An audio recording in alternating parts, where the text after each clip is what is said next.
Hello दोस्तों, welcome back to my channel technology. तो आज इस वीडियो में हम बात करने वाले हैं आरआरबी एनटीपीसी एग्ज़ाम 2020 के बारे में। यहाँ पर आप देख रहे हैं कि यहाँ पर यह शिफ्ट 2 का पेपर है। मैंने पहले एक वीडियो पहले ही बना चुका हूँ। शिफ्ट 1 का प्रीवियस ईयर पेपर था। अगर आप एनटीपीसी एग्ज़ाम या फिर कोई भी एसएससी रेलवे के एग्ज़ाम तैयारी कर रहे हैं तो आप ये वीडियो को पूरा देखिए। और पहले भी मैंने एक वीडियो बना चुका हूँ, तो वहाँ पर आप उस वीडियो को भी देख सकते हैं। लिंक डिस्क्रिप्शन में मेंशन किया हुआ है। तो फर्स्ट क्वेश्चन यहाँ पर पढ़ लेते हैं। फर्स्ट क्वेश्चन यहाँ पर क्या पूछा जा रहा है। तो फर्स्ट क्वेश्चन यहाँ पूछा जा रहा है कि भारत का नवीनतम परमाणु ऊर्जा संयंत्र कौन सा है। तो आपका सही आंसर हो जाएगा कल्पकम। इससे रिलेटेड और भी फैक्ट यहाँ पर दिए हुए हैं, मतलब एक क्वेश्चन के साथ उससे रिलेटेड और भी क्वेश्चन, जितने भी क्वेश्चन बनते हैं यहाँ पर आपको मिल जाएंगे। तो वीडियो को पूरा देखिएगा, इसकी बिल्कुल भी मत कीजिएगा, क्योंकि ये प्रीवियस ईयर पेपर है। आपको इस वीडियो से देखने से आपको पता चल जाएगा कि आप किस लेवल पे हैं और किस लेवल जीएस पूछा जाता है आरआरबी एनटीपीसी में। तो यहाँ पर इसके पहला फैक्ट यहाँ पर देख लेते हैं। यह कहाँ पर स्थित है। तो यह तमिलनाडु के तिरुनेलवेली जिले के कुंडनकुलम में स्थित है। तो ये नाम आपको याद रखना है। इसका निर्माण कब हुआ था। तो 2002 में इसका निर्माण हुआ था। तीसरा फैक्ट हम देख लेते हैं। तारापुर परमाणु ऊर्जा केंद्र भारत का पहला परमाणु ऊर्जा केंद्र है। तो ये आपको स्टार मार्क कर लेना, क्योंकि यहाँ पर डायरेक्ट क्वेश्चन पूछ दिया जाएगा कि भारत का पहला परमाणु ऊर्जा संयंत्र कौन है। तो यहाँ पर आपको नाम याद रखना है, तारापुर परमाणु ऊर्जा केंद्र, और इसका डेट भी आपको याद रखना है, 1969। नेक्स्ट क्वेश्चन हम पढ़ लेते हैं। नेक्स्ट क्वेश्चन यहाँ पर दिया हुआ है, भारत संविधान के किस भाग में भारत के नागरिकों के मौलिक अधिकार शामिल है। तो यह भाग कौन सा भाग है। तो भाग 3 में मौलिक अधिकार शामिल है। और भाग 3 में कितने अनुच्छेद से कितने अनुच्छेद तक आते हैं। तो 12 से 35 अनुच्छेद हमारा भाग 3 कहलाता है। और भी रिलेटेड फैक्ट्स यहाँ पर दिए हुए हैं, जैसे यहाँ पर संपत्ति का अधिकार। तो संपत्ति का अधिकार 44वें संविधान संशोधन के तहत 1978 में इसे मौलिक अधिकार से हटा दिया गया है। तो ये आपको कौन से संविधान संशोधन। तो 44वें संविधान संशोधन, और यह अनुच्छेद 31 में था, बट अभी करंट में नहीं है। इस संपत्ति का अधिकार को अभी करंट से हटा देगा। और इसको कौन सा अनुच्छेद में रखा गया। तो ये 300 ए में रखा गया। पहले कौन सा अनुच्छेद में था। तो पहले अनुच्छेद 31 में था, और अभी 300 ए में रखा गया है।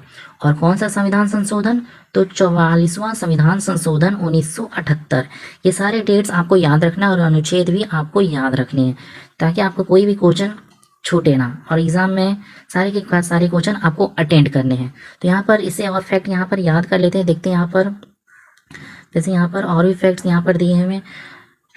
जैसे समानता का अधिकार कहाँ से कहाँ तक है। तो 14 से 18 तक है। स्वतंत्रता का अधिकार 1919 से 22 तक है। शोषण के विरुद्ध अधिकार अनुच्छेद 23 से 24 तक है। धर्म की स्वतंत्रता का अधिकार 25 से 28 तक है।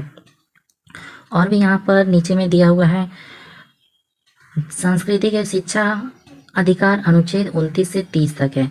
संवैधानिक उपचार का अधिकार 32 है। तो आप इसको स्टार मार्क कर लें, क्योंकि ये क्वेश्चन बहुत ही इंपॉर्टेंट है। आपको डायरेक्ट क्वेश्चन बन जाएगा कि शोषण का अधिकार कौन से अनुच्छेद कहाँ से कहाँ तक है। तो आपका अनुच्छेद 23-24 आपका सही आंसर हो जाएगा। जितने भी यहाँ पर सारे अनुच्छेद दिए हुए हैं, ये क्वेश्चन रिपीट होते रहते हैं। एसएससी में क्वेश्चन रिपीट होते रहते हैं। जैसे आपको पूछ दिया जाएगा समानता का अधिकार कहाँ से कहाँ तक है, कितने अनुच्छेद है। तो आपको याद रखना है कि 14 से 18 तक समानता का अधिकार है।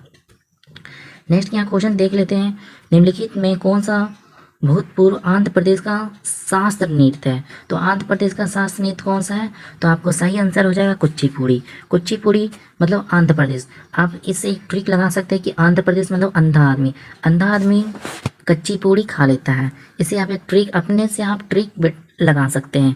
तो यहाँ पर एक अंधा आदमी को कच्ची पूड़ी खाए या फिर कुछ भी खाए उसको पता नहीं चलता है। तो यहाँ पे एक ट्रिक है कि अंधा आदमी क्या खाता है, कच्ची पूड़ी खा लेता है। तो आंध्र प्रदेश का कुच्ची पूड़ी।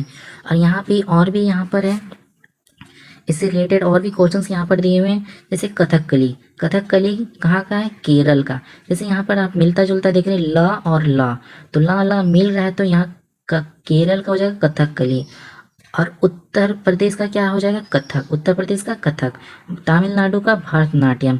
मतलब आपको अपने से ट्रिक, अपने से अगर ट्रिक आपको आता है तो आप कमेंट बॉक्स में भी बता सकते हैं, ताकि उससे दूसरे को हेल्प मिल जाए। यहाँ पर फोर्थ क्वेश्चन देख लेते हैं। कोलेरू झील भारत के किस राज्य में है। तो आपका सही आंसर हो जाएगा आंध्र प्रदेश। यहाँ पर क्वेश्चन पूछा जाएगा कि आंध्र प्रदेश कोलेरू झील कहाँ पर स्थित है, तो आंध्र प्रदेश। यहाँ पर नेक्स्ट इसके और भी क्वेश्चन रिलेटेड देख लेते हैं। तो भारत का सबसे बड़ी मीठे पानी का झील में से एक है। तो यह कोलेरू झील मीठे पानी का झील है और यह भारत में सबसे बड़ी झील है।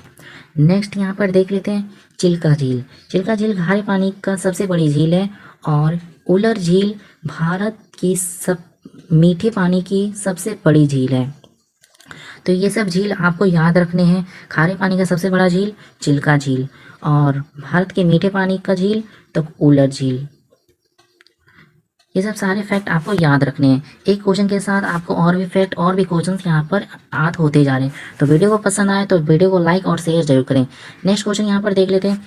बेटी बचाओ बेटी पढ़ाओ योजना किस वर्ष शुरू किया गया? तो ये आपको डेट याद रखना है। आपका सही आंसर हो जाएगा 2015 में बेटी बचाओ बेटी पढ़ाओ योजना की शुरुआत की गई है।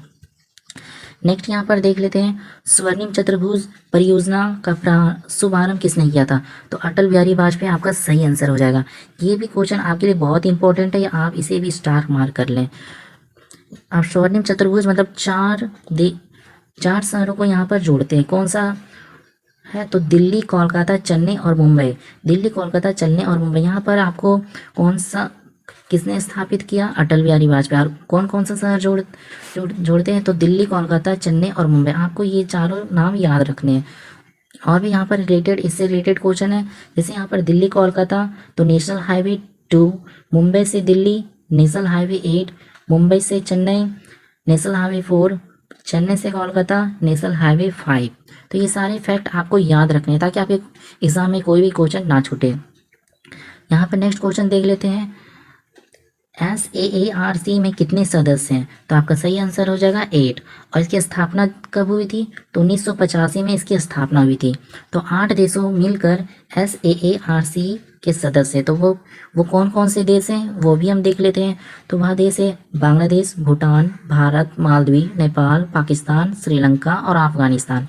अफगानिस्तान हमारा 8वां देश है और ये कौन से डेट में हुआ था? तो ये 2007 में SAARC के सदस्य बने थे। तो ये 8वें सदस्य हैं। तो आपको 8वें सदस्य भी याद रखने की 8वें नंबर में कौन आता है? तो 8वें नंबर में आपका अफगानिस्तान आता है।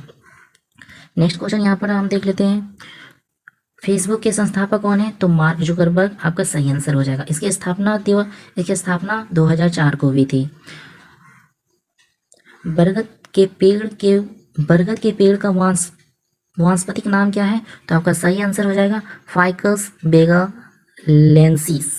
फाइकस बेगालेंसिस ये बरगद के पेड़ का वानस्पतिक नाम है, साइंटिफिक नेम। यहाँ पर इससे जुड़े और भी रिलेटेड फैक्ट्स यहाँ पर दिए हुए हैं। जैसे यहाँ पर दिया हुआ है नीम के पेड़ का साइंटिफिक नेम क्या है? तो एजे डिरेक्टा इंडिका। ये नाम आपको याद रखना है। और अंजीर के पेड़ का नाम क्या है? Ficus religiosa. और तुलसी के पौधे का वानस्पतिक नाम क्या है? तो ऑसीमम टेनुफ्लोरम। ये नाम आपको याद रखने हैं। यहाँ से कहीं से भी क्वेश्चन आपको SSC या रेलवे में क्वेश्चन पूछ सकता है। तो यहाँ पर नेक्स्ट क्वेश्चन देख लेते हैं। कोशिका की खोज किसने की थी? तो आपका सही आंसर हो जाएगा रॉबर्ट हुक। यहाँ पर इससे रिलेटेड बहुत सारे फैक्ट यहाँ पर दिए हुए हैं। जैसे यहाँ पर पहला फैक्ट दिया हुआ है, पहला जीवित कोशिका की खोज किसने की थी? तो लुईन हॉक। पहला जीवित कोशिका किसने खोज की? तो लुईन हॉक। कोशिका की खोज किसने की? तो रॉबर्ट हुक। रॉबर्ट हुक यहाँ पर एक डेड सेल खोज किए थे, एक मरा हुआ कोशिका खोज किए। बट यहाँ पर क्वेश्चन पूछ सकता है कि लुईन हॉक एक जीवित कोशिका खोज किए थे।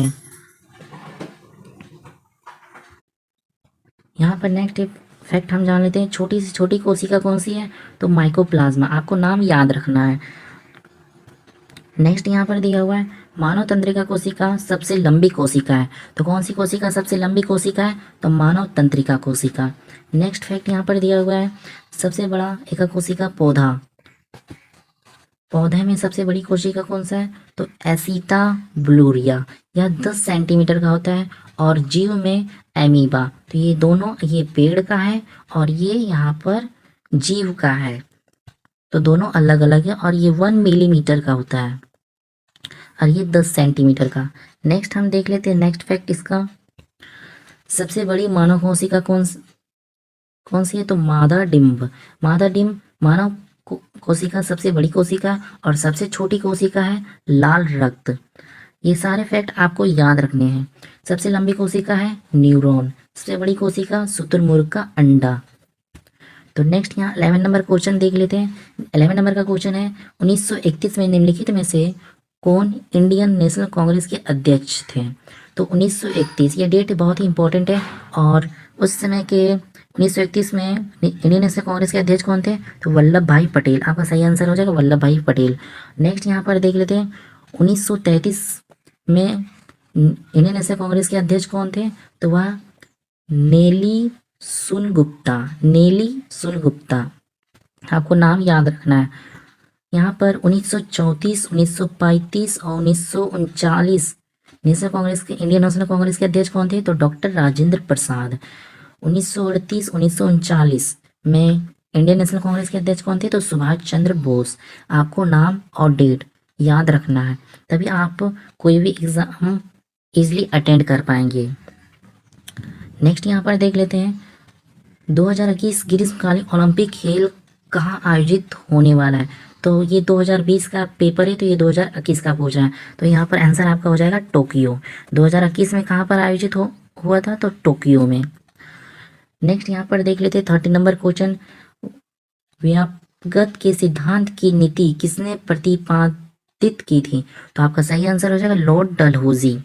इससे रिलेटेड एक और फैक्ट दिया हुआ है, वह 1848 से 1856 तक गवर्नर जनरल थे। भारत के गवर्नर जनरल कौन थे, तो लॉर्ड डलहौजी। उनका डेट क्या है, तो 1848 से 1856 तक। ये डेट आपको याद रखना है। नेक्स्ट क्वेश्चन, बल की एसआई इकाई क्या है, तो न्यूटन। बल का फॉर्मूला क्या है, तो द्रव्यमान गुना त्वरण। और इसका एसआई मात्रक क्या है, तो न्यूटन। और एक और एसआई मात्रक केजी मीटर सेकेंड स्क्वायर। इससे रिलेटेड और भी क्वेश्चंस यहाँ पर हैं, जैसे यहाँ पर है बल एक सदिश राशि है। ये आपको याद रखना है कि बल एक अदिश राशि या सदिश राशि। तो बल एक सदिश राशि है और इसका सीजीएस यूनिट डाइन। ये डाइन आपको याद रखना है, CGS unit dyne. Next question यहाँ पर देख लेते हैं। नेक्स्ट क्वेश्चन यहाँ पर दिया हुआ है, भारत रत्न की शुरुआत कब हुई थी, तो 1954 में भारत रत्न की शुरुआत हुई थी। इससे रिलेटेड फैक्ट्स भी यहाँ पर दिए हुए हैं, जैसे यहाँ पर दिया हुआ है भारत रत्न पुरस्कार के पहले प्राप्तकर्ता कौन थे, तो वह राजा गोपालाचारी थे। भारत रत्न पुरस्कार के पहले प्राप्तकर्ता कौन थे, तो राजा गोपालाचारी। और खान अब्दुल खान गफ्फार एक ऐसे पहले विदेशी नागरिक हैं जिन्हें भारत रत्न 1987 में मिला है। तो यहाँ पर क्वेश्चन बन सकता है कि पहले विदेशी नागरिक कौन है जिन्हें भारत रत्न मिला है, तो खान अब्दुल गफ्फार खान। और कब मिला है, तो 1987 में। और भी फैक्ट यहाँ पर दिए हुए हैं, जैसे यहाँ पर मरणोपरांत भारत रत्न से सम्मानित होने वाले पहले व्यक्ति कौन है, तो लाल बहादुर शास्त्री। भारत रत्न पाने वाली पहली महिला, तो इंदिरा गांधी। ये सब सारे फैक्ट आपको याद रखने हैं। अब इसमें कुछ करंट से रिलेटेड है। यहाँ पर जैसे भारत रत्न 2019 में कौन कौन से प्राप्त करता है, तो नानाजी देशमुख, भूपेन हजारिका और प्रणब मुखर्जी। ये तीनों नाम आपको याद रखना। ये तीनों यहाँ पर 2019 में भारत रत्न से सम्मानित किया गया है। नेक्स्ट क्वेश्चन हम यहाँ पर देख लेते हैं। नेक्स्ट क्वेश्चन दिया हुआ है, मई 2019 में WHO द्वारा किन देशों को मलेरिया मुक्त घोषित किया गया है। तो आपको याद रखना है अल्जीरिया और अर्जेंटीना। आ से अल्जीरिया, आ से अर्जेंटीना। देश मलेरिया मुक्त घोषित किया गया WHO के द्वारा 2019 में। ये करंट से रिलेटेड है। जैसे यहाँ पर 2017 में केल्विन पैमाने पर जल का हिमांक क्या होता है, तो 273.15 K।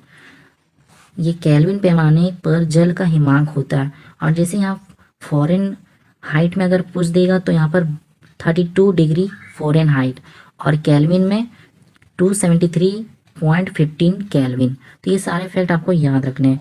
नेक्स्ट क्वेश्चन यहाँ पर दिया हुआ है, R.K. नारायण का पहला उपन्यास कौन सा था, तो स्वामी और मित्र पहला उपन्यास आर के नारायण द्वारा।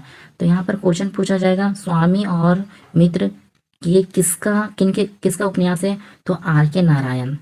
क्वेश्चन किसी भी तरह से घुमाकर पूछा जा सकता है। यहाँ पर और भी उपन्यास लिखे गए हैं और इनका जन्म आर के नारायण का जन्म 1906 में मद्रास में हुआ था। तो आपको ये भी फैक्ट याद रखना है।